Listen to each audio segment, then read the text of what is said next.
Boa tarde a todos e todas. Sejam bem-vindos ao episódio 7 da série Línguas e Políticas, realizada pelo ICOL. Nesse episódio, nós vamos abordar as políticas linguísticas para as línguas na fronteira. Bom, a palavra fronteira, ela sempre convoca muitos eventos, né, sobretudo de delimitação dos estados nacionais, controle de pessoas, controle de mercadorias, e essa concepção, né, essa compreensão da fronteira como um espaço geopolítico, ele dominou durante muito tempo toda a nossa compreensão do que seria a fronteira. O Brasil, ele é um dos 3 países, na verdade, é o terceiro país com o maior número de países com o qual ele faz fronteira. Ele faz fronteira com 10 países, só perde para a Rússia, que tem 16 países fronteiriços, e a Rússia, que tem 14 ou 16, se a gente incluir Macau e Hong Kong. Então, com essa faixa de fronteira tão extensa, são cerca de 15 mil, um pouco mais de 15 mil quilômetros de fronteira, o Brasil, ele apresenta-se como um desses países em que pode olhar para as fronteiras, né, como um espaço, não só espaço geopolítico de delimitação do Estado Nacional, mas também como um espaço de produção de muitos recursos linguísticos, em que as línguas, elas podem ser potencializadas para vários objetivos. E é muito importante a gente lembrar que, por exemplo, algumas características, elas marcam a fronteira do Brasil, né, com os demais países. Eu vou citar algumas aqui. Por exemplo, o fato de que é uma fronteira onde temos 2 grandes línguas internacionais, né, de países, fazendo a maior parte desse limite, que é o português e o espanhol. Uma outra característica é que o Brasil também faz fronteira com um outro estado que reconhece não só o espanhol como uma língua oficial, mas também uma língua originária, né, da América, que é o Guarani, e esse estado é o Paraguai. Então, nós temos massivamente o português e o espanhol, mas nós temos também na fronteira com o Paraguai o espanhol ou o castelhano e o guarani, mas nós temos também as fronteiras lá no norte, em que temos o inglês, o francês, o holandês, e vários processos, né, de priorização ou de interferências entre línguas, em toda essa faixa de fronteira, mas lá também. E nós temos ainda o fato de que todos esses países, sobretudo aqui, né, os nossos parceiros mais aqui na fronteira do Arco Sul e Central, nós somos todos países muito multilingües e com políticas já de reconhecimento e de valorização dessas línguas. Nós podemos citar, por exemplo, além do Paraguai, que oficializou ele muito como língua nacional, né, o Guarani, a Bolívia, né, ela reconhece todas as suas línguas como línguas nacionais. E na fronteira, por exemplo, da Bolívia com Rondônia, ali no Brasil, no estado de Rondônia, nós temos uma imensidão de línguas indígenas no lado do Brasil, também o Quechua e o Aymara, do lado da Bolívia. Nós temos na fronteira com Foz do Iguaçu uma imensidão de línguas também, né? Do lado do Paraguai, do lado argentino, do lado do Brasil. Enfim, esse fato, né, desse multilinguismo, ele é um fato, então, que nos convoca hoje, né, como um modo de pensar a fronteira, não mais como aquele lugar afastado de tudo, mas como um lugar que oferece muitos recursos para as políticas.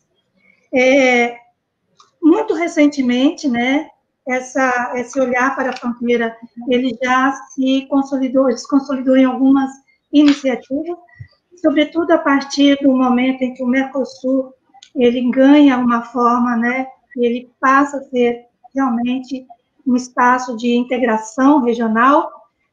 No âmbito do Mercosul, nós tivemos uma primeira proposta de desenvolvimento, de atuação na fronteira, né, para o desenvolvimento de um bilinguismo em espanhol e em português. É um programa que se chamou Programa das Escolas Interculturais de Línguas de Fronteira, mudou o nome algumas vezes, começou lá com a Argentina e o Brasil, mas depois se torna um programa do Mercosul Educacional. Na sequência desse movimento de valorização da fronteira, e muito né, impulsionado pelo todo esse movimento mesmo de integração regional que o Mercosul propiciava, a gente passou a ter também a própria CAPES, né, como uma política pública do governo brasileiro, apoiou o desenvolvimento do Observatório da Educação na Fronteira, que tinha por objetivo fazer um diagnóstico das línguas em escolas da fronteira e também desenvolver, né, uma perspectiva de ensino sensível a esse multilinguismo. Nós tivemos, além disso, as leis, né, que permitiram o fomento do espanhol e do português no lado da Argentina e depois no lado do Brasil, e também fez com que essas fronteiras ficassem mais maleáveis, né, menos duras, maior perspectivas de integração. E aí, por fim, a gente tem o MILA, né, que concretiza essa possibilidade de uma educação superior que congrega as iniciativas de vários países da América Latina. Então, é nesse campo, então, de ressignificação da fronteira, né, de sair daquela fronteira dos confins, do limite, para essa fronteira que tem recursos e que se torna uma fronteira importante para as políticas públicas no Brasil. Por exemplo, a fronteira foi a que propiciou o debate sobre o ensino, a possibilidade do ensino bilíngue nas escolas públicas no Brasil, né, que ainda está sendo feito. Foi nesse quadro, nessa trajetória, que eu tive a honra, né, de conhecer as professoras Eliana Sturza e Isis Berner, que estão aqui conosco hoje, para falar um pouco mais sobre os trabalhos na fronteira, né? A professora Eliana Sturza, ela fez doutorado na Unicamp, né? Na História das Ideias Linguísticas, eu acho, se eu não me equivoco, e trabalha muito desde então, e tem atuado muito fortemente em várias dessas frentes, enfim, com formação de professores, com políticas linguísticas para a fronteira, mas também fez um trabalho de forte expressão sobre o portunhol, né, sobre o que ela vai concentrar a atenção aqui hoje. E a professora Isis, ela fez o doutorado dela aqui, né, conosco, na UFSC. Eu falo conosco porque foi também comigo, né, Isis, no IPOL, pelo Observatório da Educação na Fronteira, foi uma grande contribuição para o trabalho, né, que nós desenvolvemos no Observatório, e a Isis continua, né, trabalhando fortemente em Foz do Iguaçu, com essa perspectiva de promoção do multilinguismo, né, até onde dá para ir, como fazer, como tornar essa realidade uma realidade mais visível e realmente valorizada. Então, muito obrigada por terem aceitado o convite, um prazer receber vocês duas, né? Nós vamos, então, eu vou passar a palavra, primeiramente, para a Eliana, para que ela conte um pouco sobre as iniciativas, né, com as quais ela se ocupa agora, né, nessa relação com as línguas e as fronteiras, e, na sequência, passo a palavra para a Isis, e depois nós vamos seguir na conversa, né, com perguntas, respostas, tentando dar espaço ao final para que os nossos ouvintes aí, os que estão assistindo, possam também fazer as suas perguntas. Então, Eliana, seja bem-vinda, e a palavra está com você. Oi, boa tarde, muito obrigada pelo convite, Rosângela, e um prazer estar contigo e com a Isis, que eu fiz parte da banca também da Isis, então é um encontro de pessoas que já vem há muito tempo nessa caminhada sobre o tema da fronteira, né? Acho que é o que aqui é o nosso ponto de encontro, né? A temática da fronteira é uma temática apaixonante e, ao mesmo tempo, desafiadora, né?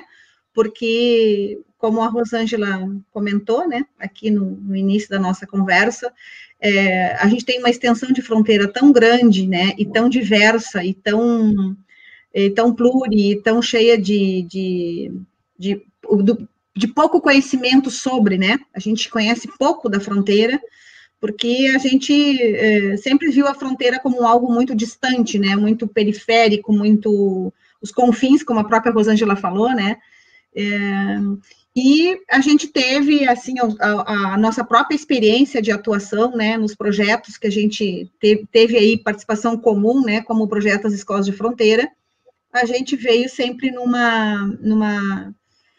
num trabalho de mostrar essa fronteira, né? Mostrar o que essa fronteira tem para nos dizer, em termos de circulação de línguas, que línguas se falam, como essas línguas se relacionam, que situação linguística a fronteira tem, e que riqueza é, ao mesmo tempo, esse repertório linguístico dos falantes da fronteira, né? Que é tão rico e tão, às vezes, tão deixado de lado, tanto do ponto de vista do Estado, né, para cuidar de promover essas línguas, de valorizar, como do ponto de vista da própria academia, né, enquanto questão de pesquisa. Então, eu acho que a minha conversa aqui hoje é um pouco do que já anunciou a Rosângela, e eu vou falar um pouco sobre o portunhol dentro do quadro que eu venho trabalhando, né, e a minha fala, assim, a minha experiência vem, assim, desde o meu mestrado, né, o meu mestrado, ele já foi um mestrado focado na fronteira. Quando eu fiz o mestrado lá, nos idos anos de 92, 93, eu fiz um mestrado na área de educação, mas pensando já a fronteira, e já trabalhava com a questão da relação entre o português e o espanhol, né? Depois eu fui fazer o doutorado na Unicamp, e esse doutorado eu trabalhei especificamente toda a produção de conhecimento desenvolvida sobre a temática do português no Uruguai, né? E aí eu passei a focar cada vez mais a questão da fronteira a partir de me dedicar aos estudos sobre essa presença do português no lado no norte uruguaio, né? Mas olhando para essa questão como uma questão política e uma questão de produção do conhecimento, né? E vendo de saída como a comunidade acadêmica brasileira pouco se interessou, pouco se interessava pela questão do português no Uruguai, né? Era um tema muito mais, que chamava muito mais atenção dos próprios uruguaios, mas de pesquisadores de vários lugares do mundo, né, que foram pesquisando, e muito ignorado pela comunidade acadêmica brasileira, né? Eu acho que isso foi algo que eu consegui mostrar na tese, o quanto a gente pouco se focava isso como temática, né? Depois, quando eu voltei do doutorado, entrei na pós-graduação e comecei a orientar muitos trabalhos, teses e dissertações, focadas sempre em temáticas da fronteira, né? Tive várias teses e dissertações defendidas sobre a fronteira Brasil-Uruguai, Brasil-Argentina, e isso foi basicamente Brasil, Uruguai e Brasil, Argentina. Então, foi criando toda uma produção de trabalhos tematizando a questão das línguas e da fronteira. E aí, por fim, eu fui fazer meu pós-doutorado e comecei, então, a trabalhar com a questão do portunhol, né, que sempre foi algo que eu desejei discutir e trabalhar, porque sempre me inquietou muito, né. E a partir desse quadro aí que eu quero mostrar, então, acho que a Rosângela pode passar os slides, que eu vou então, focar, mostrar para vocês como é que eu estou trabalhando hoje, né? Eu acho que dá para ir passando, Rosângela, mais para frente, que eu já vou entrar no primeiro slide ali. Tá, um minutinho. Então... Não, pode passar para o segundo slide, depois do título, que daí eu já posso... Bom, Bom, eu não sei se... o que eu tentei fazer aqui é juntar três, que eu acho que para mim são as três línguas com as quais eu trabalho, né? E que tem, assim, circulado nos meus trabalhos de orientação, né? Que sempre vão e voltam como temáticas, né? E que eu tenho sempre procurado dar conta de pesquisar e de tornar isso como temática, tá? Então, assim, a primeira coisa que eu tenho que dizer é que, evidentemente, as fronteiras são muitas, né? O Brasil tem muitas fronteiras, fronteiras que são divididas, inclusive, em arcos, né? A gente tem o Arco do Central, o Arco do Norte, o Arco do Sul, e todo o trabalho que eu faço, por uma questão de proximidade, por uma questão de proximidade, porque eu estou no Rio Grande do Sul, em Santa Maria, a 270 quilômetros da fronteira, né? Então, eu estou numa região entre a fronteira do Uruguai e da Argentina, né? Com o Uruguai e com a Argentina, e isso acaba sendo um campo fértil para trabalhos, né? E todo o trabalho que eu faço, eu estou recortando ele nas fronteiras do Prata, tá? Porque eu não vou dar, evidentemente, não tem como dar conta de trabalhar com as fronteiras do norte ou do centro, porque, além da distância, seria uma ousadia minha querer trabalhar com toda a fronteira, né? Muito bem. O trabalho todo que eu tenho realizado tem tomado uma perspectiva sempre de pensar desde o lugar das línguas nessa fronteira nacional, né? Também na questão do transnacional, né? Como é que as nossas línguas como é que o português, por exemplo, é levado para o outro lado da fronteira, né? E uma perspectiva regional, uma vez que eu faço um recorte dentro do recorte das fronteiras do Prata, né? Pensando na fronteira com o Paraguai, mesmo com o Paraguai, a fronteira com o Brasil e a fronteira com a Argentina. Nesse conjunto de fronteiras, né, que estão no Arco Sul, como que a gente pode discutir a presença do português, do espanhol e o surgimento do portunhol como uma língua de integração, né? Os trabalhos que eu tenho feito, eles sempre não pensam a língua, eu não trabalho com questões linguísticas que tenham a ver com uma gramática da língua, ou uma descrição linguística, né? Eu trabalho muito mais com as condições sociais, históricas, políticas e econômicas de cada micro-região e como isso afeta os falantes e as línguas, né? E a relação das línguas entre si, né? E também trabalhar, por esta mesma razão, a relação do português e o espanhol com outras línguas, né? A gente tem casos aqui, a Rosângela acabou de mencionar as fronteiras do norte, o conjunto, né, de línguas que a gente tem circulando em relação, que estão se relacionando, que estão em uso na região norte, né? A gente sempre fala no norte como essa riqueza multilíngue, essa riqueza de línguas que estão em contato, além das duas línguas hegemônicas, que é o português e o espanhol. Por outro lado, a gente pouco conhece de zonas de fronteira, por exemplo, como o Brasil com a Argentina, ou mesmo o Brasil-Paraguai, as outras línguas que estão em contato com o português e o espanhol, né? As línguas indígenas, as línguas de imigração, né? Que são línguas que estão presentes nessas comunidades fronteiriças e que ficam invisibilizadas, né? Então, eu acho que é importante a gente olhar essa questão, né? Olhar também como essas duas línguas tão hegemônicas, como línguas nacionais, como línguas dominantes, elas se relacionam com essas outras línguas. Que quadro é esse, né? Pode passar, Rosângela, o próximo. Bom, do português, o que eu dessa minha experiência de trabalho, assim, de todos esses anos, o que é que eu acho que ainda a gente precisa, o que eu consigo apontar para vocês, assim, que eu acho que é importante a gente olhar em relação ao português, tá? A gente conhece muito pouco do português, por exemplo, do lado de lá da Argentina. A gente conhece bastante já do português do Uruguai, né? A tradição dos estudos e investigações sobre o português do e no Uruguai é bastante longa, tem mais de 50 anos, tem um conhecimento acumulado bastante consistente e importante, né?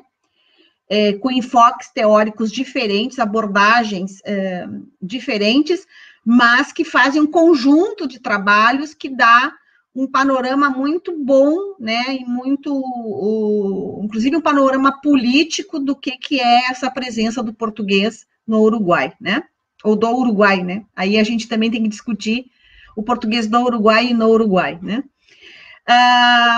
Depois a gente tem uma escassez, uma falta de estudos e mapeamentos sociolinguísticos em larga escala sobre o português na Argentina, na região de fronteira, né. A gente sabe, por exemplo, aqui na região do Rio Grande do Sul, fronteira do Rio Grande do Sul, quase no limite com Santa Catarina, a gente tem, por exemplo, estudos a gente tem, assim, alguns vídeos, alguns documentários mostrando a presença do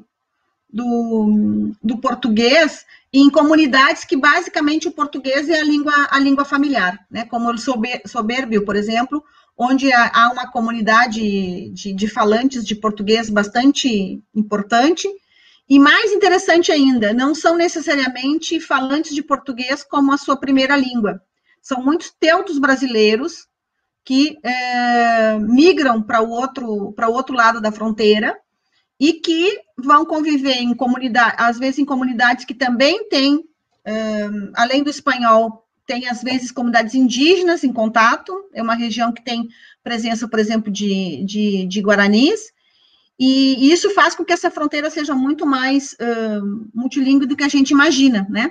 A gente sempre olha para o norte achando que o norte tem digamos, essa riqueza linguística, né? E talvez o que a gente tem em relação à fronteira com a Argentina, principalmente aqui na região com o Rio Grande do Sul, é uma falta de estudos para a gente entender que talvez essa riqueza seja muito maior, né? A gente tem muitos depoimentos, a gente tem entrevistas, a gente tem documentários, vídeos que mostram, que nos apontam que há aí muitas coisas a serem pesquisadas, né? É preciso, talvez, um trabalho de mapeamento, né, dessa região, em termos linguísticos, para a gente conhecer mais que línguas são as que circulam e que estão em uso nessa região, né. Depois disso, a gente tem ainda também alguns trabalhos já sobre a fronteira com o Paraguai. Depois eu acho que a Isis vai falar um pouquinho melhor sobre isso, né, porque ela está lá na UNILA, está nas bordas da questão das línguas, né, sobretudo em Foz do Iguaçu, né, que é tão multilingüe, mas eu acho que a gente ainda tem poucos estudos, né, trabalhos acadêmicos que discutam muito, por exemplo, a questão do português do outro lado do Paraguai, né, sobretudo a gente tem que pensar que esses estudos a gente sempre considera as outras condições, né, como, por exemplo, as migrações, né. As migrações levaram os brasileiros para o Paraguai e formaram os brasiguaios, né? As migrações levaram os teutos brasileiros para o lado argentino, na exploração da madeira, da erva mate, e também fizeram comunidades de falantes de português do lado argentino, que a gente pouco conhece, né? Então, são quadros que a gente precisa explorar e pesquisar e visibilizar, né? Bom, na sequência, eu tenho também a questão do espanhol, né? O espanhol é uma outra demanda grande,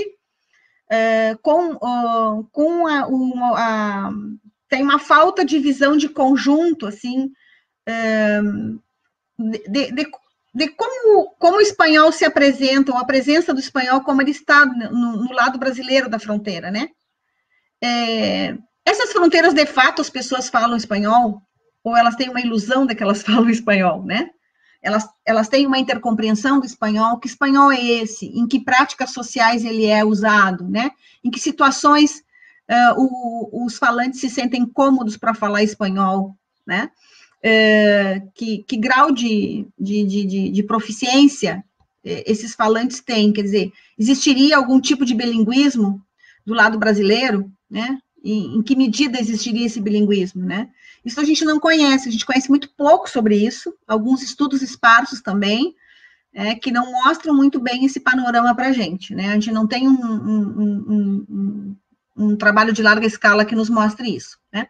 Com a recente mobilização do Fica Espanhol aqui no Rio Grande do Sul, por exemplo, a gente percebeu e conseguiu entender, compreender melhor, por exemplo, como as comunidades, sobretudo do ponto de vista do sistema escolar ou da gestão pública, da gestão escolar, né, nos municípios, melhor, da gestão educacional, nesses municípios da fronteira, como para eles está muito claro que o espanhol é a língua que deveria ser escolhida como língua estrangeira no sistema escolar, né? E que isso deveria ser estendido desde os anos iniciais, né? Tanto para a educação fundamental como para o ensino médio. Então, significa que a gente tem já uma percepção de que o espanhol é necessário e é uma língua com qual se convive, com qual se tem familiaridade, e que é necessário ter políticas de maior promoção do espanhol, sobretudo a partir do sistema escolar, né? Já que, de alguma maneira, esse espanhol está presente nessas fronteiras, né? Está presente no cotidiano das pessoas. Com maior ou menor grau, mas está, né? E a terceira, que eu acho que a necessidade, em decorrência disso, é a necessidade de mapear essa presença do espanhol, né? Para compreender melhor, inclusive, com que perspectiva a gente vai ensinar espanhol na escola para essas zonas de fronteira. Eu acho que isso é bem importante, tá? Depois, o último, que é o portunhol, que é o meu trabalho digamos assim, o meu trabalho de pós-doutorado mais recente, foi de 2017, eu andei publicando algumas coisas sobre o portunhol em 2018, 2019, e foi o trabalho, digamos assim, que eu passei uma vida perseguindo para fazer, né, porque era o que eu de fato queria me dedicar, né, e a minha pesquisa, ela percorreu desde materiais escritos, vídeos, documentários, registros de fala, publicação literária, fotografias. Eu fiz algumas fotos de paisagens linguísticas, por exemplo, em relação ao portunhol, e isso me possibilitou, por exemplo, identificar 4 ocorrências de portunhol, né? Que eu acho que já foi um grande trabalho identificar, né?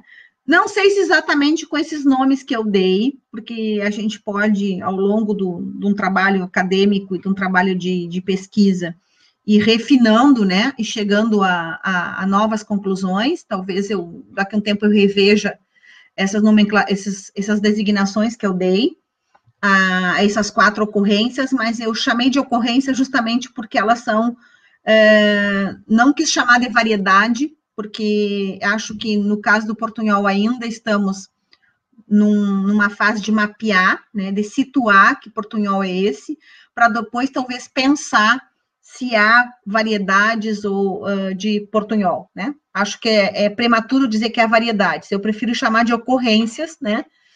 Para pensar que há um portunhol que não se iguala a nenhum outro, que é o primeiro deles, que é o portunhol uruguaio, que eu entendo que portunhol uruguaio, e chamei de uruguaio, porque esse portunhol é sinônimo do português do Uruguai, né? É como muitos falantes no Uruguai têm nomeado, designado o portunhol falado no Uruguai. Na verdade, desculpe, o português falado no Uruguai passa a ter também essa designação de portunhol, cada vez mais, né? Talvez por um movimento político que tem sido feito, que eu acompanhei, depois eu vou, lá nos desafios e nos trabalhos, eu vou comentar, quando a Rosângela conversar com a gente mais em bate-papo, que é a questão do portunhol como patrimônio cultural do Uruguai. Então, por essa razão, esse portunhol, ele é restrito ao portunhol que se fala no Uruguai, né? Depois eu chamo o portunhol língua da interação da fronteira, ou língua de fronteira, que é esse portunhol falado na fronteira, por exemplo, com a Argentina, com o Paraguai, esse portunhol como uma língua de interação nas relações cotidianas da fronteira, tá? Que vai ser uma mistura do português e do espanhol, para fins bem específicos, assim, de interação cotidiana, que tem a ver com as relações com os negócios, tem a ver com as relações interpessoais, tem a ver com as relações que se estabelecem, por exemplo, com atividades culturais, ou atividades esportivas, ou mesmo de turismo, né? E o portunhol interlíngua, que é, especificamente, também tem uma especificidade, que é aquele portunhol que, na linguística aplicada brasileira, se nomeou, né, para definir o estágio intermediário de um aprendiz brasileiro aprendendo espanhol, né, quando ele está num processo ainda de aprendizagem do espanhol, e ele fica no meio termo, né, ele fica no meio do caminho. São meus alunos lá de terceiro semestre, segundo semestre, que estão aprendendo espanhol na universidade, ou estão aprendendo espanhol num curso livre de línguas, ou estão, de alguma maneira, no propósito de aprender o espanhol, e fazem poucos avanços e vão misturando o português com o espanhol, na tentativa sempre de conseguir ter proficiência em espanhol, né? Isso é um estágio da interlíngua, que acontece com qualquer outra língua. Pode acontecer com o português e o francês, português e o italiano e o francês, enfim, é um estágio, mas no Brasil se nomeou essa interlíngua de portunhol, né? E isso aparece bastante nos estudos sobre a aprendizagem do espanhol no Brasil, numa perspectiva mais de aprendizagem, ensino-aprendizagem, isso aparece bastante, né, nos trabalhos acadêmicos. E, por último, o portunhol selvagem, que é esse portunhol que nasce na fronteira da ISIS, né, lá na fronteira com o Paraguai, com uma literatura capitaneada pelo Diegues, né,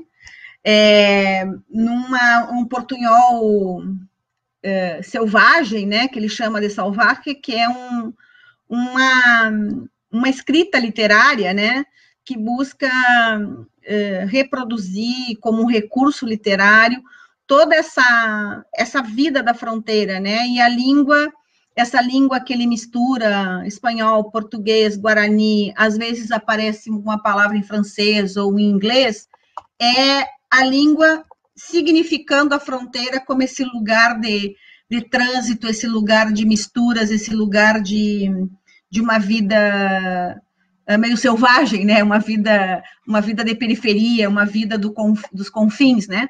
Então, essa literatura, ela tematiza, e a língua significa muito essa tematização, né? A língua é um recurso estético bastante importante, é uma literatura que é única nesse sentido, né? Que tem essa busca estética, né? Então, eu acho que aí a gente tem as quatro ocorrências que eu identifiquei no meu trabalho de pós-doutorado. Depois, eu acho que existe necessidade de a gente mapear melhor esse portunhol do lado argentino, tá? Porque eu acho que lá em 1950, o José Pedro Rona, que identificou o fronteiriço, ou os primeiros indícios do portunhol uruguaio, que ele chamava de fronteiriço, né? Ele já comentava que também existiria esse fronteiriço no lado da fronteira Brasil-Argentina, que na Argentina também haveria um fronteiriço, como ele havia identificado no lado uruguaio, né? Talvez com menos força, com menos presença, com uma história diferente, evidentemente diferente da história do português no Uruguai, que decorre de um processo de ocupação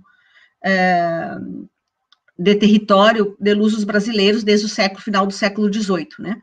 Já na fronteira com a Argentina, essa ocupação e essa migração para o lado argentino, sobretudo para a província de Misiones, ela acontece muito na metade da década do século, metade dos anos 50, 40, 50, a partir dos anos 50 do século XX. Então, é muito recente, né? E aí é uma migração já de teuto-brasileiros, ou seja, uma segunda migração. Eu acho que é isso, gente, tá? Eu acho que a pesquisa, ela tem muitas demandas ainda, né? Para a gente desenvolver, eu acho que tem campos muito férteis aí para pesquisa sobre as temáticas da fronteira. tá bom? Depois a gente conversa mais. Muito obrigada. Muito obrigada, Eliana. A gente vai depois passar para as perguntas, então. Vamos passar para a Isis, né? Muito interessante esse panorama, né? Essas distinções, muito, muito interessantes. Sobretudo o princípio que você usou, né? Para organizar as ocorrências, né? São políticos, são históricos, é muito legal. Depois eu tenho mais perguntas, eu passo para a Isis. Tá bom. Tá bom, vamos aguardar, então. Sim, sim. Estamos aqui para... Boa tarde.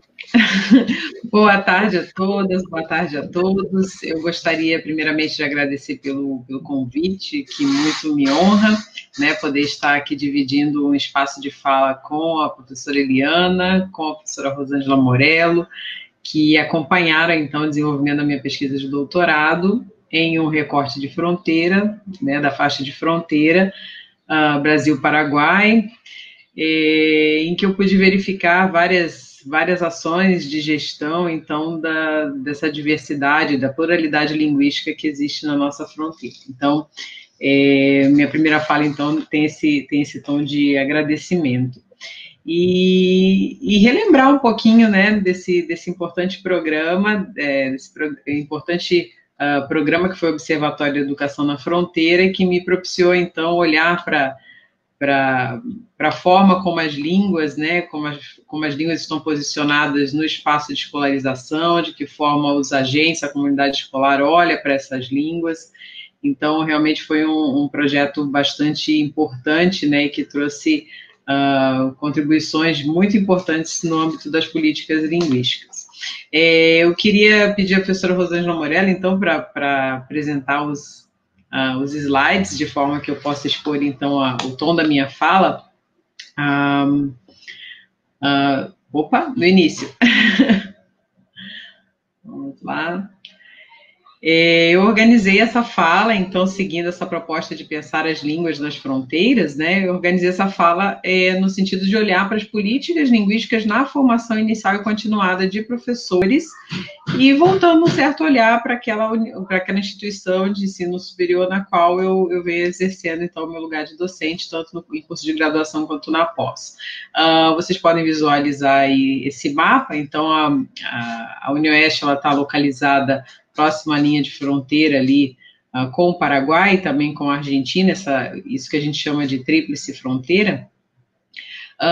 E devido a esse contexto em que a universidade se situa, é um ambiente sociolinguístico extremamente plural, não só devido a esse posicionamento na fronteira, mas devido a ser uma região que acolhe, né, em que existem várias comunidades de imigrantes, de línguas originárias, então temos aí uma multiplicidade de línguas, de culturas que estão em encontro e, de certo modo, também em certo desencontro, né? Então, esse é o enquadre aí, né, em que se situa essa instituição de ensino superior. Essa minha fala também, conforme eu coloquei no slide, depois que a UniOeste se tornou membro, então, da Cátedra Unesco em Políticas Linguísticas para o Multilinguismo, nós temos implementado esforços em ampliar pesquisas em torno dessa temática e ações em torno dessa temática da gestão no multi e plurilinguismo, né? Pode passar?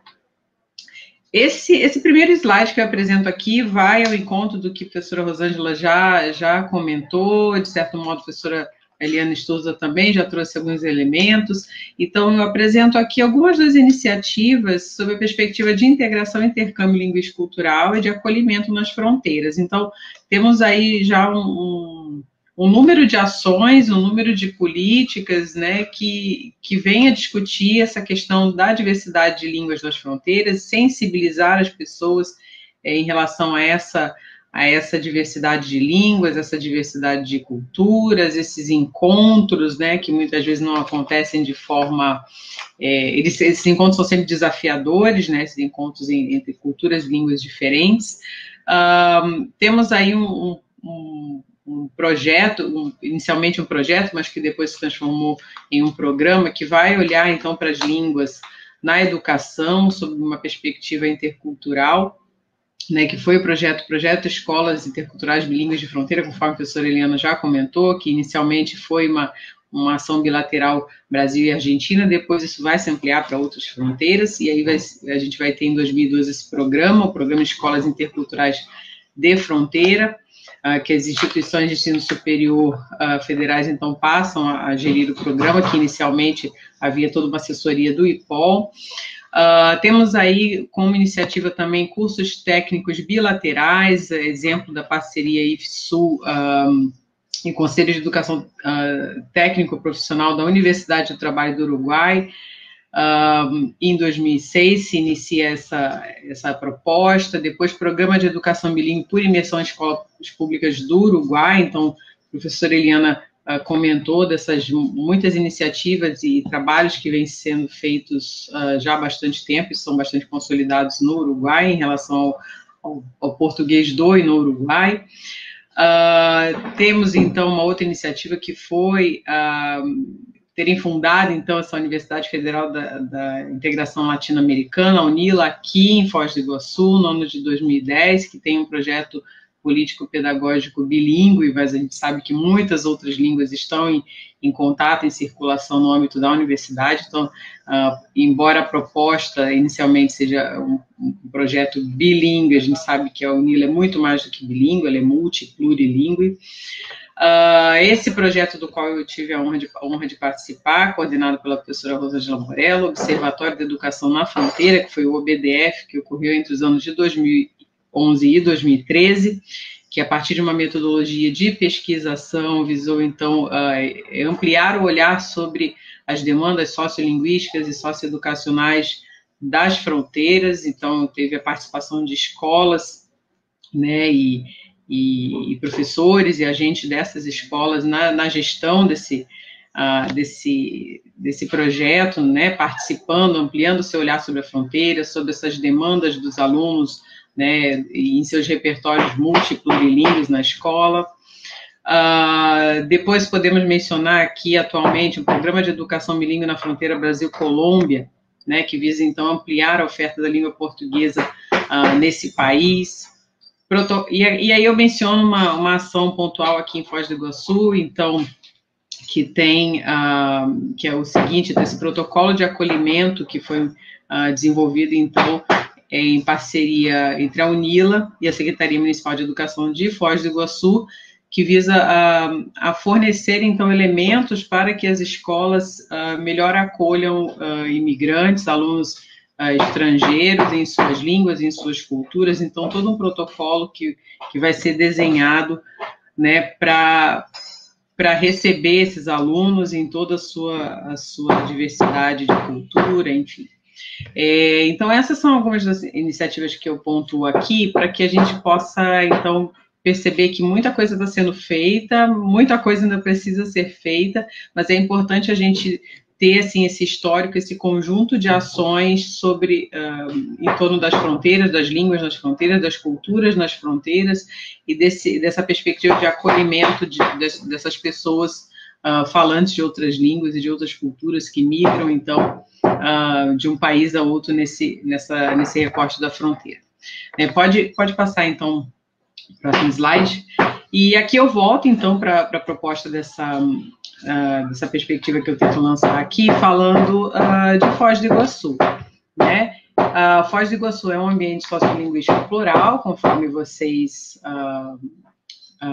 provavelmente já devem ter conhecimento, então, não só se situa numa região de fronteira, mas temos aí comunidades originárias, grupos étnicos diversos, imigrantes, né? Então, aqui a gente está falando de várias levas de imigrantes em vários momentos históricos, então, que vão contribuindo para a formação desse mosaico linguístico-cultural da cidade e trazendo, então, outras demandas, né, tanto do ponto de vista da educação, quanto do ponto de vista do sistema de saúde, enfim.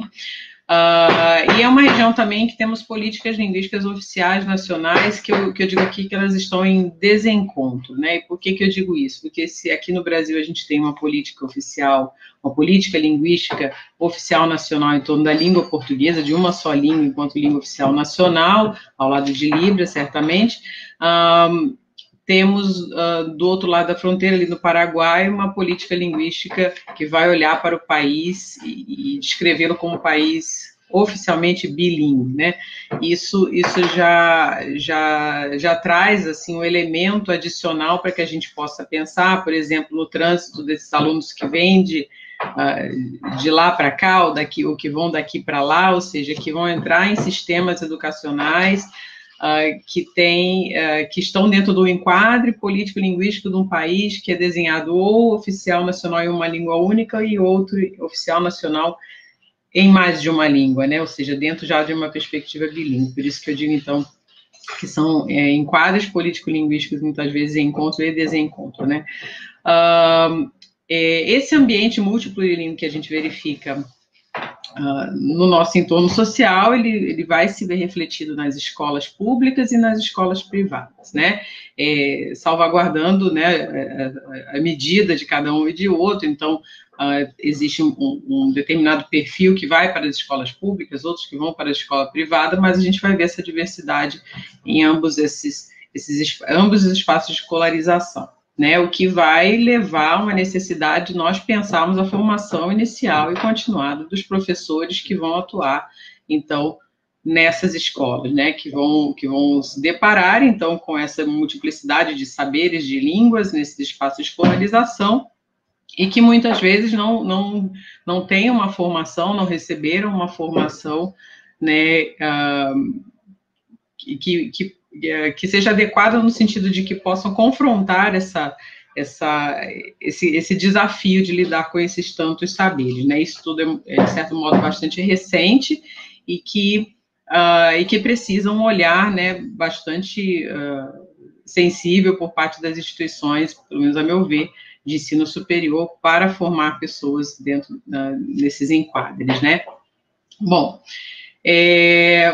à vista dessas reflexões, eu apresento essa pergunta inicial. Então, de que forma os cursos de formação inicial de professores de línguas, ou professores, por exemplo, na área da pedagogia, por exemplo, ou professores, ou seja, de modo geral, né, para se prepararem para lidar com esse ambiente sociolinguístico e cultural próprio desse contexto, e promover, então, o engajamento desses futuros professores em questões relacionadas às políticas linguísticas. Eu trago aqui uma breve citação da Letícia Fraga, e um texto que ela escreveu em 2014, e ela vai dizer nesse texto que essa discussão sobre as políticas linguísticas, em formato, por exemplo, de disciplina, que se dedica sistematicamente a essa temática, era ainda rara em 2014, e quando acontecia era muito mais comum, né, que se desse no âmbito da pós-graduação. É lógico que se nós hoje fôssemos atualizar esse quadro que ela nos coloca aqui, a gente já veria, né, vários avanços, né, no sentido de que essa temática das políticas linguísticas, do multilinguismo, da valorização das línguas, e toda essa agenda, né, que a gente tem visto em evidência aí, em pesquisas, enfim, de modo geral, a gente já poderia ver um outro quadro nos cursos de formação de professores, né? Eu aqui do lado do slide, eu coloquei ações de 2 IES públicas de Foz do Iguaçu, porque pensar hoje nessas questões, não tem como falar só da UniOeste, porque a gente tem aqui muito trabalho sendo feito, trabalho muito bonito, muito importante sendo feito pelas nossas colegas, os nossos colegas aqui da UNILA, né? Destaco, por exemplo, um programa Pedagogia de Fronteira, em que atua a professora Jorgelina Talei, que também vem se dedicando bastante a esses estudos aqui, e que participou, então, da construção daquele protocolo de acolhimento, né? Que foi feito, então, entre a UNILA e a Secretaria Municipal de Educação. Então, é importante destacar essa ação e esse papel dessa universidade que nos é parceira, que está uma do lado da outra, então, contribuindo e realizando essas discussões. Pode passar para o próximo slide. Então, a minha fala, ela está centrada, então, nessa questão da formação inicial de professores, né, para tocar nesses assuntos, para pensar nessas questões, E ela parte, então, dessa perspectiva de que é necessário haver uma percepção dessa diversidade, dessa multiplicidade de saberes, dessa multiplicidade de línguas e todas as demandas que elas levantam, seguindo, então, a importante sensibilização sobre essas temáticas, para daí, então, migrarmos e caminharmos para uma valorização, para a promoção das línguas, né? Então, a gente fala em promoção do multilinguismo, em promoção de línguas, mas como é que a gente faz isso? Então, por exemplo, aquele mapeamento que a professora Eliana Sturza falou, né, essa pesquisa mais aprofundada, a gente mapear essas línguas, saber onde essas línguas estão, de que forma essas línguas se comportam, por exemplo, realização de diagnósticos linguísticos em larga escala. Então, são todos instrumentos que vão nos fornecer elementos, né, para ampliar essa percepção desses recortes de fronteira, dessa faixa de fronteira, né, desse espaço, desse ambiente sociolinguístico tão plural, né, e a partir desses elementos, então, a gente pode caminhar, né, para uma maior sensibilização e daí propor, então, ações mais pontuais em torno da valorização e da promoção dessas línguas, né, atuando, por exemplo, no Estatuto dessas Línguas, no lugar que elas ocupam, enfim. Então, são algumas das reflexões que eu trago aqui. Pode passar para o próximo slide, por favor? Daí, dentre essas ações, né, partindo, então, esse processo que eu estou trazendo aqui, né, da percepção, sensibilização, da valorização para, enfim, chegarmos a ações de promoção, efetivamente, né, eu destaco aqui algumas ações que nós realizamos aqui no âmbito da UniOeste de Foz do Iguaçu. Uma ação bastante importante, né, que pretendemos fazer uma segunda edição, foi um evento pelo Dia da Língua Materna, pelo Dia Internacional da Língua Materna, em que nós conseguimos reunir, então, lideranças e pessoas de comunidades linguísticas diferentes para falar, então, do que é estar num país em que há uma língua oficial nacional diferente da sua, né, e como é estar nesse enquadre e ter, então, essas outras línguas, essas outras culturas, né, e conviver com essa diversidade no encontro com outras tantas línguas e culturas. Então, foi um evento bastante importante em que nós pudemos ouvir dos participantes as suas experiências e de suas vidas em várias línguas. De suas vidas em várias línguas em um país onde existe uma língua oficial nacional diferente, né? Diferente daquela que eles trazem, né, no seio familiar, enfim. Então, esse foi um evento bastante importante que promoveu uma grande sensibilização entre os participantes, né, entre os alunos, esses professores em formação e outros que puderam estar conosco, então, nessas atividades. Pode passar? Uma outra prática que também, visando, então, esse lado da sensibilização desses futuros professores, foi uma prática, né, uma pesquisa para que eles pudessem refletir quanto ao seu próprio perfil sociolinguístico, né, que línguas eles falam, que línguas consideram suas primeiras línguas, houve perguntas em relação à identidade linguísticas, então aqui é só uma pequeníssima amostra desse levantamento, né, entre professores. Então, essa pequena amostra que eu trago aqui é de 50 participantes, mas só para ilustrar um pouquinho do que a gente tentou fazer aqui. Então, por exemplo, identificar entre esses alunos do curso de letras as línguas que eles falam, compreendem, escrevem, leem, né, o que gostariam de comentar sobre isso, e nós podemos ver desse pequeno diagnóstico que várias línguas vão sobressair na fala dos alunos, eu trouxe aqui somente compreende e fala, né? Por exemplo, vai aparecer o castelhano, ora o espanhol, guarani, libras, inglês, francês, jopará, árabe, chinês, crioulo haitiano. Então, veja que é um ambiente extremamente multiplurilingue, esse ambiente sociolinguístico, e essa diversidade, essa pluralidade vai se ver refletida no repertório linguístico dos nossos alunos. Então, isso já é um momento, é uma oportunidade que nós temos para mostrar para eles, olha, aquilo que vocês vão encontrar em sala de aula, vocês já estão encontrando aqui, na nossa sala de aula do curso de letras, né? Então, vamos refletir um pouco sobre isso, né? Como você gostaria que essas línguas fossem vistas, como você gostaria de ser, né, como você gostaria que fossem as atitudes em relação a essas línguas, né? Pode passar? Uma outra ação bastante importante foi para nós, então, a oferta na nossa grade obrigatória do curso de letras de uma disciplina chamada Pluralidade Linguística Cultural, Políticas Linguísticas e Ensino, que passou a ser ofertada, então, no ano de 2017, e essa disciplina tem como proposta fazer todas essas reflexões desde o primeiro ano, então os alunos não precisam esperar para entrar na pós-graduação para ouvir falar desses assuntos, né?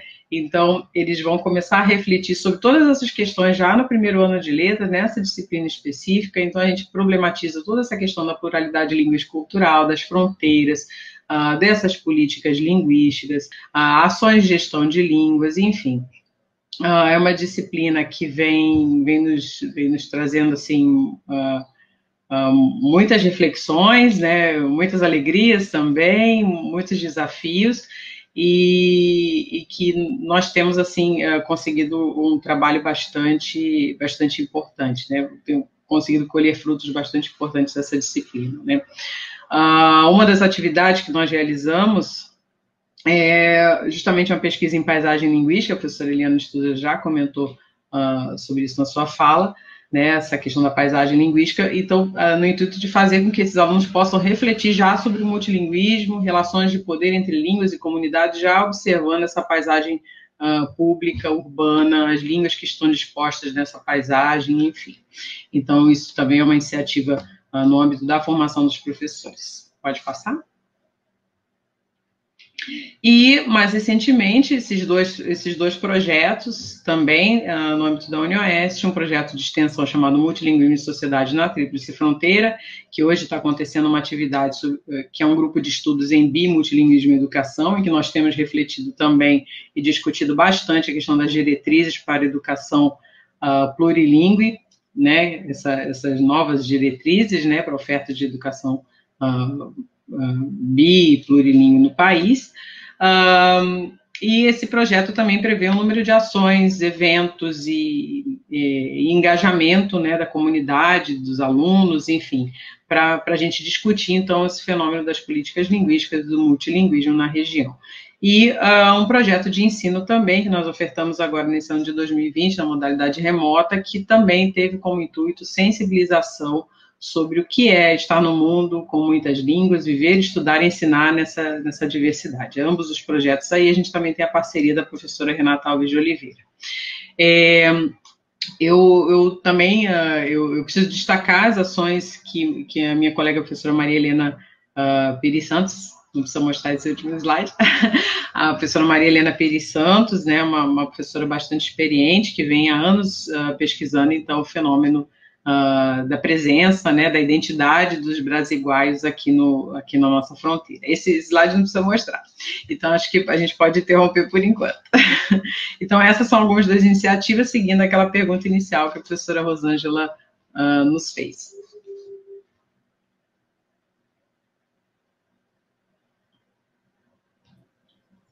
Sim, nossa, muita coisa, né? Isis, eu me lembro que a UniOeste sediou aquele primeiro seminário, né, para a gestão em educação linguística na fronteira, né? Também não falei disso, tinha que ter falado.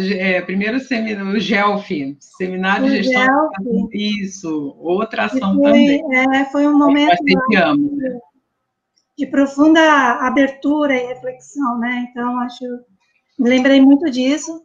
Eu, na verdade, já está com 1 hora praticamente. Eu vou fazer assim, eu tenho pergunta já aqui, eu vou fazer a pergunta para a Isis e a pergunta para a Eliana, e vocês falam um pouquinho, né, em resposta, depois a gente já vai passar para ver se vai aparecer mais pergunta, mas eu nem vou fazer mais as minhas colocações, já vou passar direto.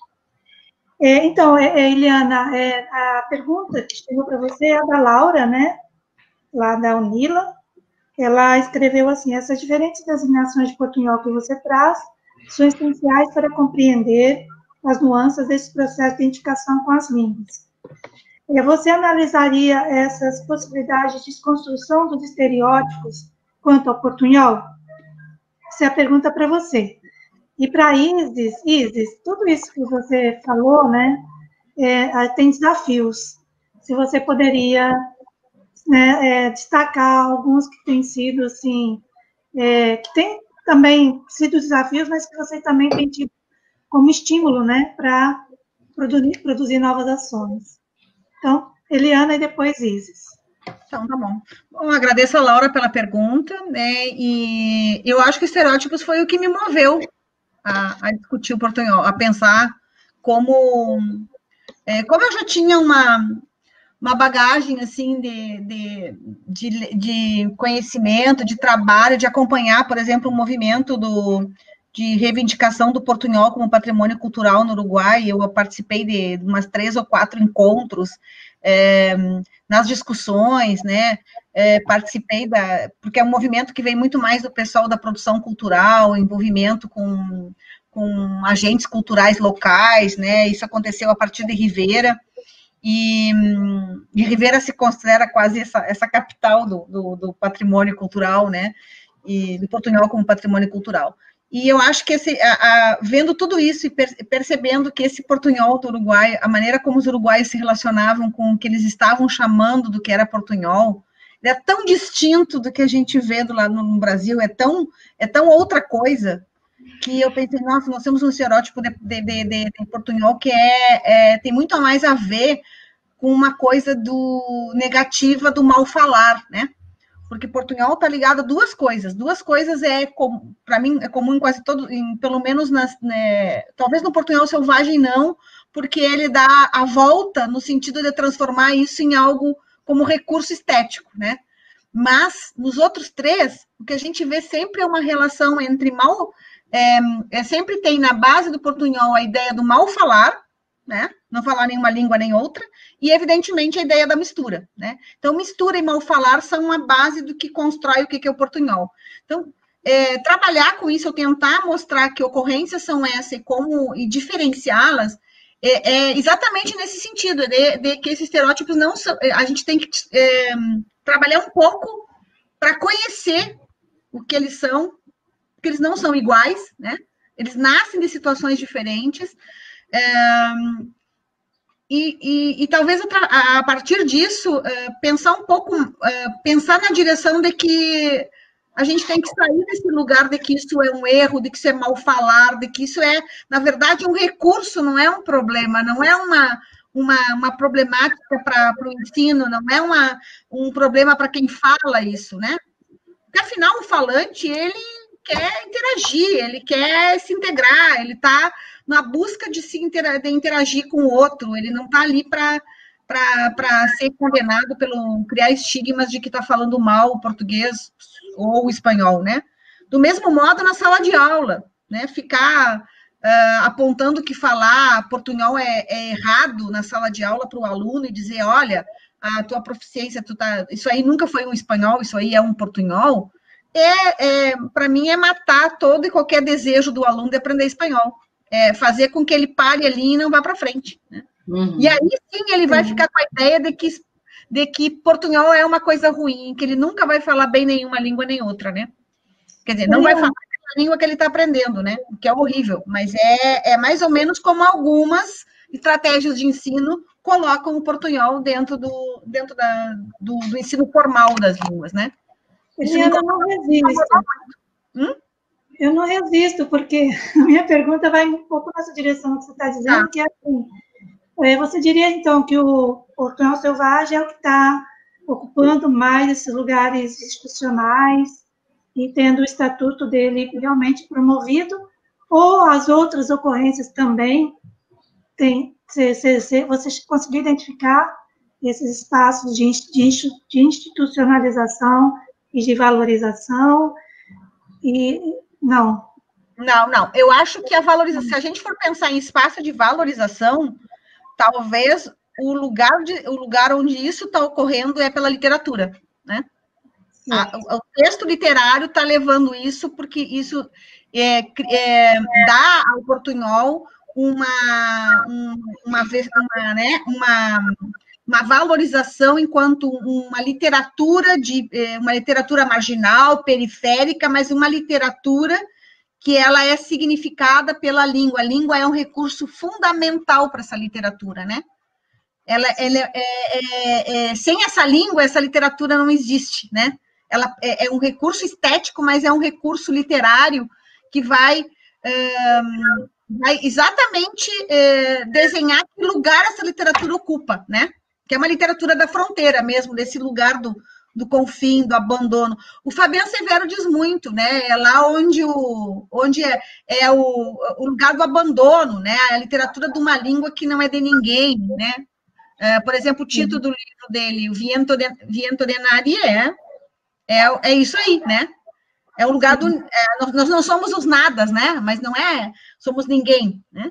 É um pouco assim, é pouco tirar esse lugar e colocar num lugar através da literatura. Eu acho que a literatura talvez é o lugar onde isso está mais bem colocado como algo positivo, algo a ser valorizado, né? E esse fenômeno do portunhol selvagem, então, a gente poderia chamar de uma translinguagem, segundo esse novo conceito que vem sendo abordado, ou não? Eu não sei te dizer, porque eu até fiz uma careta aqui, né? Porque eu não trabalho muito com a noção de translinguagem, então eu não sei muito te dizer se é isso mesmo, né?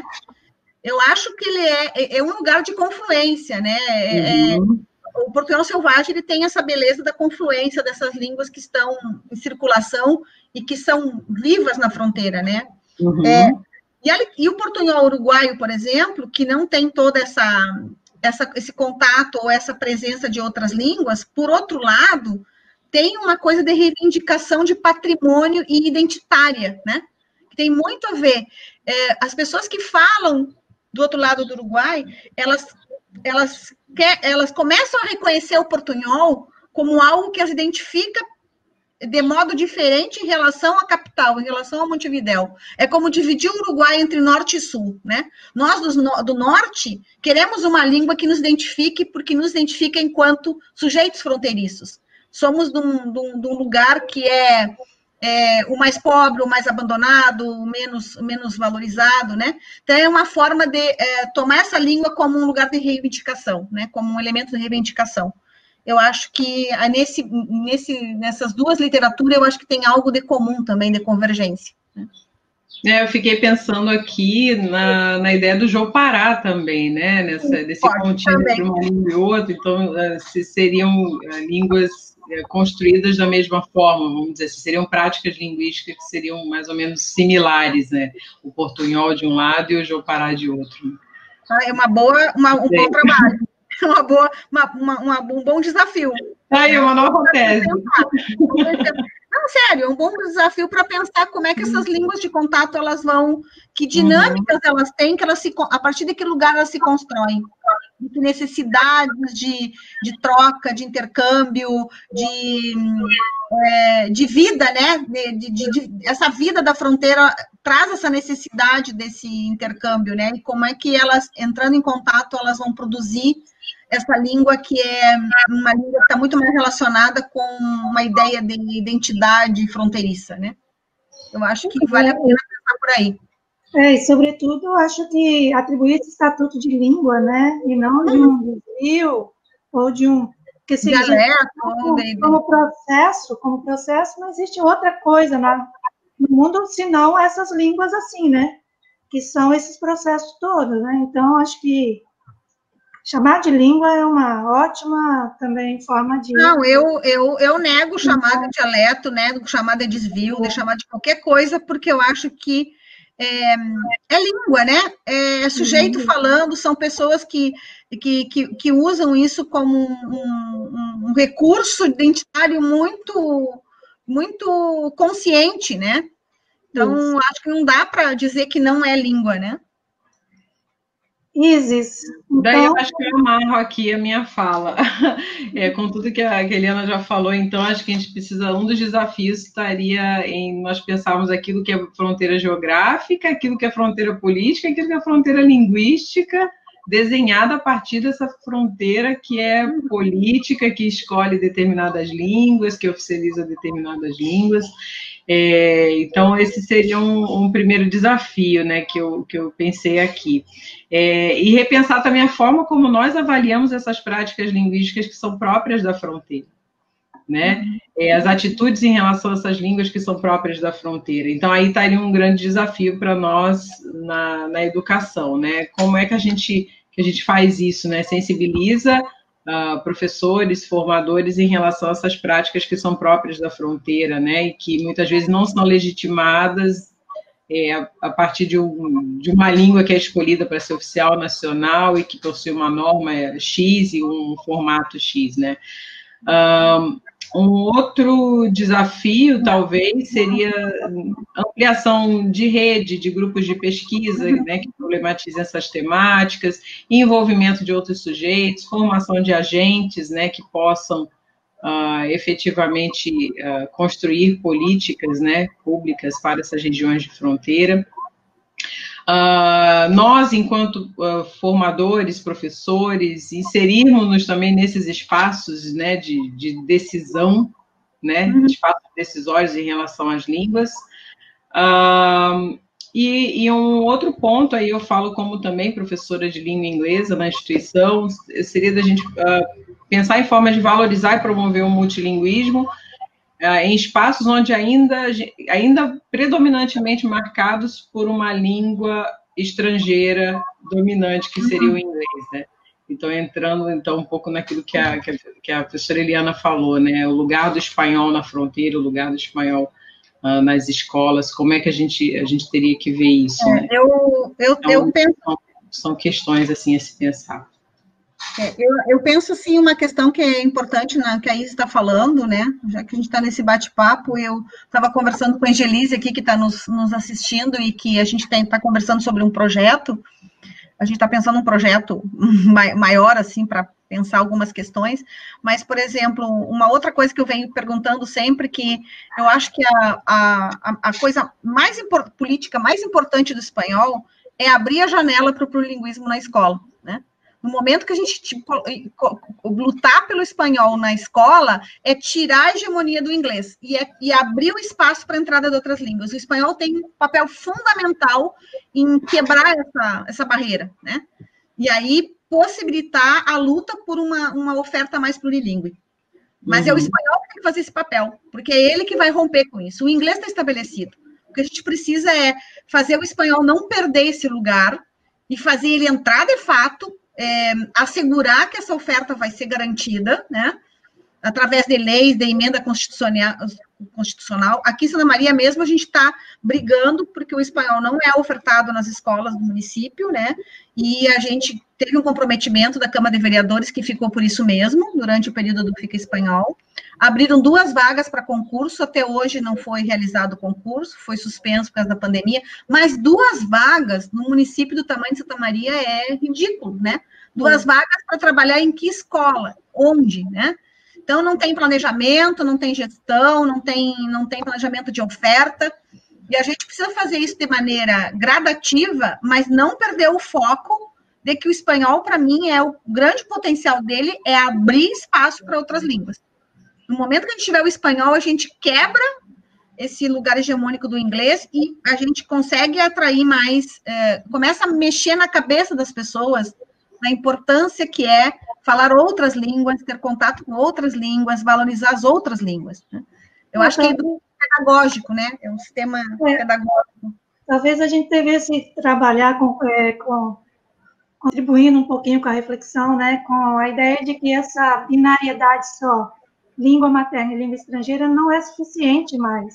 A gente teria que ter língua materna, língua estrangeira, segundas línguas, quantas fossem possível, e com diferentes estatutos também, e formas de presença na escola, né? Acho que o caminho seria esse. Bom, nós já estamos a 1h15, tá? Tem uma pergunta que não vamos mais um pouquinho, né? Tem uma pergunta para isso, tá todo mundo elogiando bastante, tá? Né? Acho que realmente toda essa reflexão ela é muito importante, acho né? Todos os sentidos mesmo, para ir desmistificando e quebrando as barreiras, quebrando as fronteiras, né? E, enfim, né? Tudo que vocês falaram, acho que é muito, muito importante, está todo mundo reconhecendo isso. Tem uma pergunta agora para você, Isis, da Renata Maxka. Professora Isis, como você percebe a repercussão dessas ações com a disciplina de pluralidade linguística e cultural, política linguística e ensino? O Dia da Língua Materna e do projeto de ensino sobre o... Ou seja, como você percebe a repercussão, né, desse conjunto de ações que vocês estão fazendo? Então, para eu falar da repercussão dessas ações, eu tenho que voltar lá para o Observatório de Educação na Fronteira, porque aquele projeto promoveu nas professoras participantes a percepção, por exemplo, de línguas que estavam ali no convívio cotidiano, os alunos que falavam as várias línguas, e muitas vezes você naturaliza esses contatos e não percebe que essas línguas estão ali, ou atribui muitas vezes a dificuldade de comunicação de um aluno a fatores de ordem cognitiva e outras coisas mais, né? E aquele projeto, naquele momento, fez com que essas professoras lá percebessem, então, as demandas sociolinguísticas desses alunos, as demandas educacionais desses alunos, fez com que reconhecessem as próprias línguas que falavam. Algumas professoras falavam determinadas línguas ou entendiam determinadas línguas, mas não reconheciam isso como parte do seu repertório plural, né? E eu vejo que essas ações estão indo ao encontro daquelas lá do Observatório de Educação na Fronteira. Essa ação, por exemplo, da paisagem linguística, veja, tem várias línguas na nossa paisagem, mas se você não para perceber aquilo que está à sua volta, você não percebe, está ali, mas é como se estivesse invisível. Então, no momento em que a gente trouxe essas ações, esses alunos, esses participantes começaram a perceber aquilo que estava ao redor, algo que sempre esteve ali, mas que estava invisibilizado de algum modo, marginalizado, estava em um lugar periférico, né? Ou que a que se atribuía pouca importância, né? Então, todos esses trabalhos têm assim, ido ao encontro dessa percepção e dessa sensibilização para esses fenômenos e estão evocando, então, a necessidade de um olhar e de uma reflexão importante sobre isso, de uma formação sobre isso. Então, acho que todos esses projetos estão caminhando nessa direção. E aí a gente está vendo assim, um crescente interesse pela área. Então, até o tema da política linguística, a gente sempre ouvia assim, mas eu não gosto de política. Então, mas você já ouviu falar em política linguística, até o assunto, né, até o campo de estudo, de repente, começa a ganhar mais visibilidade, as pessoas começam a se interessar mais.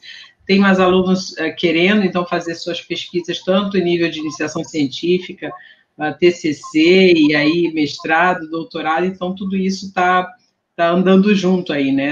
Essa sensibilização, essa percepção que vai nesse caminho da sensibilização, para que as pessoas comecem a pensar sobre isso e refletir, enfim. Acho que é nesse sentido, assim, mesmo.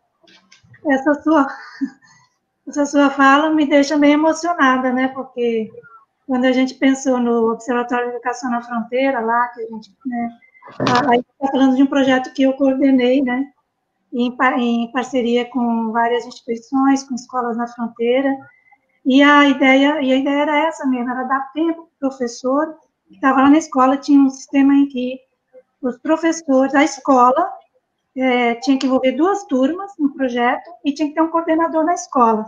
E um professor ia dar aula na turma do outro, enquanto o coordenador ficava na turma dele. E enquanto ele ia observar a turma do outro, enquanto o coordenador ficava na turma dele. E essas observações ele não foi induzido a nada. Ele não tinha nada, ele só tinha uma ideia de que ele tinha que observar o que na aula não funcionava muito bem.